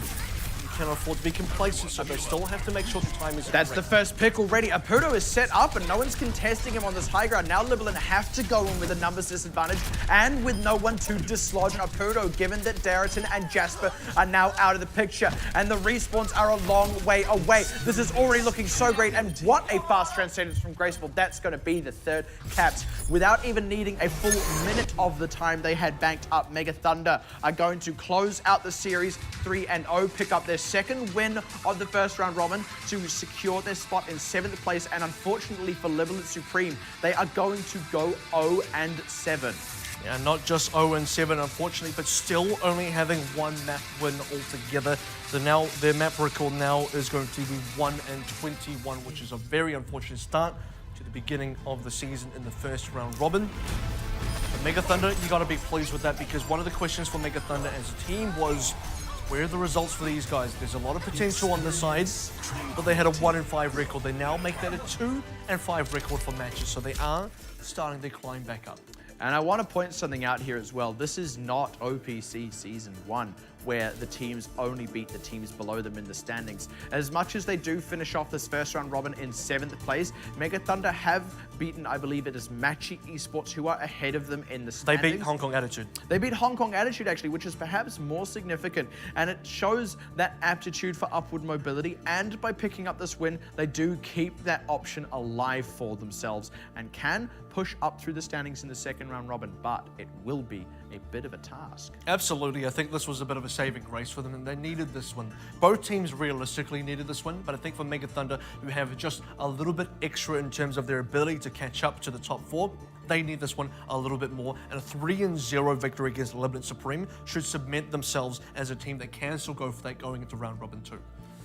And on the whole, very much the same as what we have seen so much out of Libalent Supreme in general, and that is highly competitive matches and an inability to close it out when it counts. Let's take a look at some replays now from Volskaya Industries. This is the initial push, actually, that came out of Mega Thunder. So this is with the time bank. You can see it already there. Now, unlike Libalent, Mega are able to do this in a single push. And they do it very quickly as well. Selene only finishes this defense with about 50% or 52% ult charge. And you'll have to notice here, take a note of the ultimates on both sides, because the one silver lining, I guess, if you're Libalent Supreme losing, is Mega Thunder won quickly enough. They don't get a good amount of ult charge done. So 65% on Apudo was what they had going into B. And then that affected the way that Mega attacked B, because they had to wait, they had to be patient, they couldn't be too aggressive, because they have to understand they're going up against defenders' advantage, and they don't have the ults to contest it just yet. And also in there, actually, Selene was the last to die. So I mentioned there was this window where there was no EMP on the side of Libalent, but you're completely right, because Mega Thunder didn't have the ultimates themselves, actually, Libalent were able to kind of hold tight. And we see that here now. They didn't actually have the tactical visor earlier in this fight. This is the this is the second fight. So this is the one, I believe, that Mega Thunder ultimately win. And they do actually lose a member in here, if I'm not mistaken, but there's something that they did very well. The remaining members of Libalent from this point on get separated out. If you take a look at where these members are, Pepper and Hotade are kind of nowhere in this fight, just kind of bouncing around this side. Now, Hotade goes in very, very deep. The respawners start to come in, but White is able to commit this self-destruct that stops the respawners, while Hotade and Pepper were caught off on the far side of the fight, and in the end, no one is really able to actually touch the point on the side of Libalent, and the cap ends up going over despite the numbers they still had alive. And you have to reiterate the fact that for Selene, I feel that EMP was a little bit forced. He tried to go in. He thought about using the EMP. He also had to consider his own life there. He might have thought he was going to go down, so he committed the EMP anyway. Hotade was solo. He couldn't commit the Dragon Blade. There wasn't enough follow-up despite a reasonably good EMP. And then it was just a case of Mega Thunder.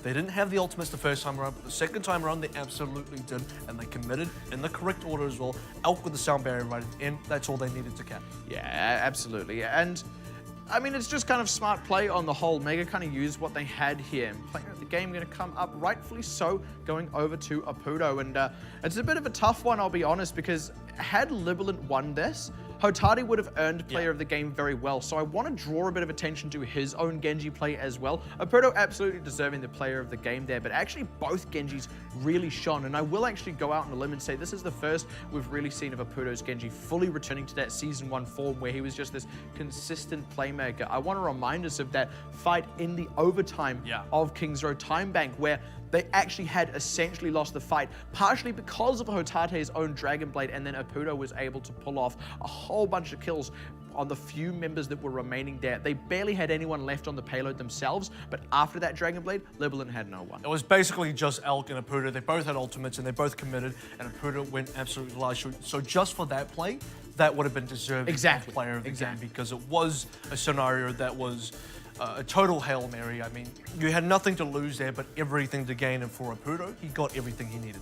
Yeah, phenomenal play. And not just from Apudo, but the rest of the team as well. I would almost have an argument to give it to Tidawat had it not been for those shining moments out of Apudo, just for the sheer consistency in playmaking and indeed how much he has been opening up both Enzidana and Apudo. It's a similar thing to what Jongi is able to do on that Winston. It's not just the Winston themselves, it's how they open up the DPSs to go off. And I would even say Ardent do a similar thing. So Mega Thunder, I'm not going to go ahead and say they're absolutely on the level of those teams, but the play is very similar. And I again go back to this thing of the aptitude is still there. I expect good things out of this team in the second round robin and do expect them to really push the teams that do make top 4 for some wins. Absolutely, and you know, the way it's shaping up is when we get to the second round robin, teams kind of play in a very similar order. So for Mega Thunder, they come up against Machi first again, and will be open the season. Machi beat Mega Thunder, I believe it was 3-0. So now Mega Thunder have a chance to redeem themselves, and they already had the win against Hong Kong Attitude.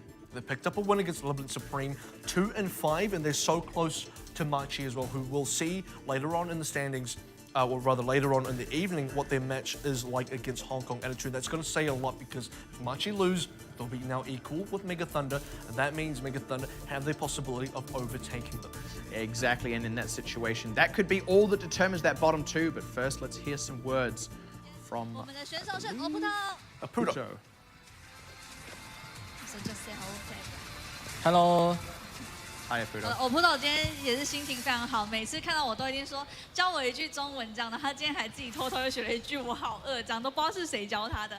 好，那简单问一下，因为其实现在也是进入了第2季嘛，那 Mega Thunder 也是有一些的改变，比起他上一季带的队伍，想问一下目前队上的风格有什么不一样吗？比起上一季？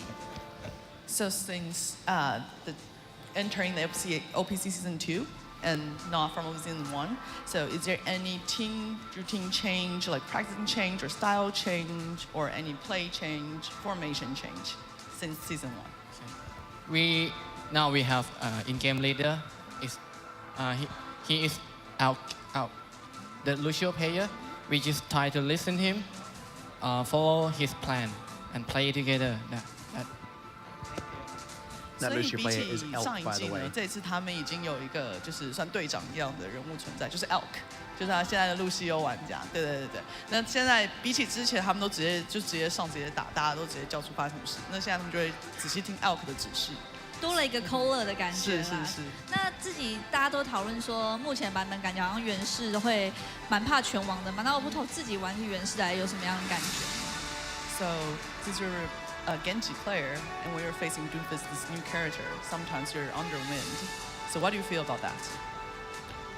I feel like Genji is playable, but it's very hard for him. But if we discipline and let Doomfist make a mistake and punish him, I think it still can win Doomfist. Yeah. 这样是说，对，遇上拳王的时候的确会有一点点难打啦，没有错。但是哇，人总会失误，对，所以抓到他的失误，然后就好好惩罚他，就对了。好，那护粉这边有什么问题？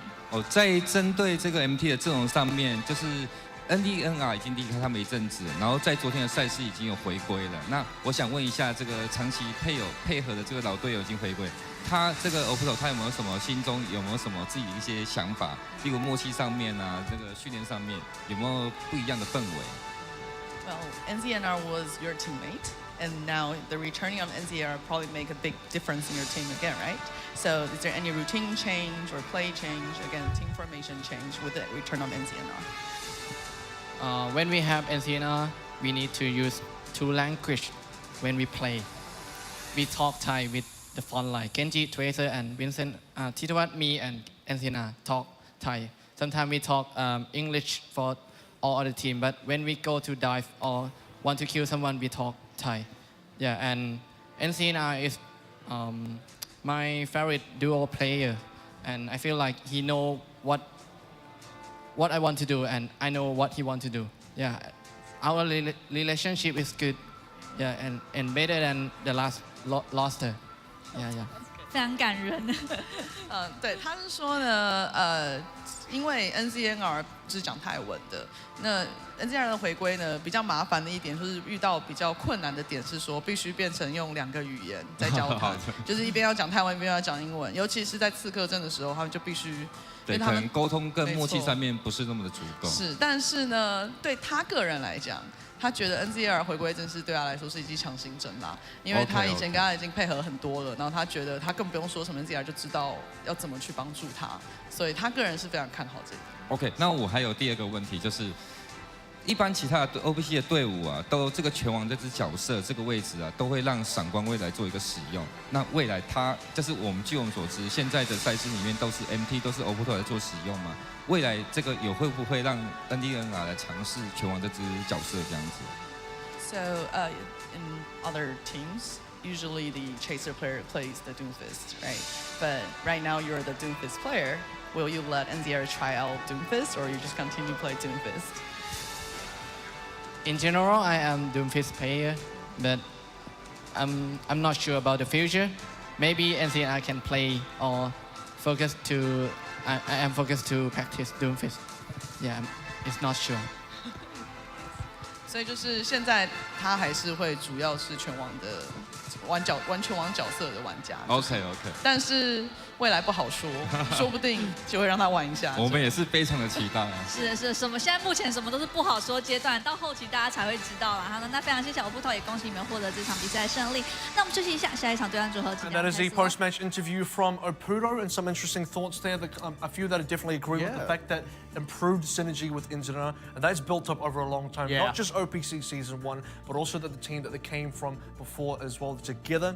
And then also on top of that, you know, where we might see this team going. I think, you know, it doesn't have to be the Tracer playing Doomfist. I think it depends on what the composition you want to run is. And certainly if you're going to run Tracer Doomfist, it makes sense for the Tracer to stay on that Tracer. Yeah, well, that's exactly what I was just talking about as well. Titawat allowing OPTO and NZNR to go off the way that they do. And it seems that the language is a bit of a factor. So it's the trade-off, 2 languages and having that extra playmaking potential, or 1 language and ease of communication. It seems actually they can thrive a bit with both. So now their worst possible finish here will be the flat 7th place, but within striking distance of 6th. And this is a team that can very much avoid relegations altogether, but it is still going to be a bit of a task for them. Absolutely, and we have 3 more matches still coming up this evening. Next up is going to be Matcha Esports taking on rivals Hong Kong Attitude in the middle of the pack. And of course, 2 more matches after that as well, but we will be seeing you very shortly right after this break.